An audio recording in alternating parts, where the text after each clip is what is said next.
রোজ স্নান করার সময় আমার ছেলের খেলাধুলার পর্ব শেষই হয় না। আর ওর হচ্ছে বিল্ডিং ব্লকস দিয়ে প্রতিদিনই প্রায় নানা রকমের জাহাজ বানানোর টেন্ডেন্সি, এবং সেটাকে জলে ভাসাবে। এতক্ষণ ধরে হচ্ছিল না, শেষমেশ বানাতে পেরেছো?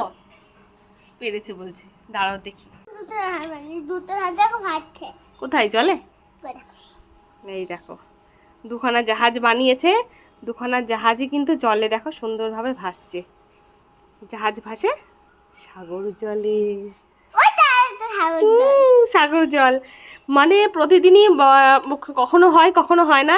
একটু আগে জিনিসগুলো ঠিকঠাক করে সেট করতে পারছিল না, তো আমি বললাম যে বাবা একটা জায়গায় ভারী আর একটা জায়গায় হালকা হলে ভাসবে? ভাসবে না, ডুবে যাবে।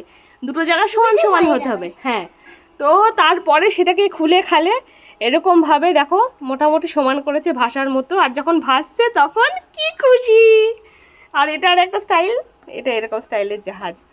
ভীষণ ক্রিয়েটিভ মোহর। মোহর দুষ্টু হলেও অনেক ক্রিয়েটিভ।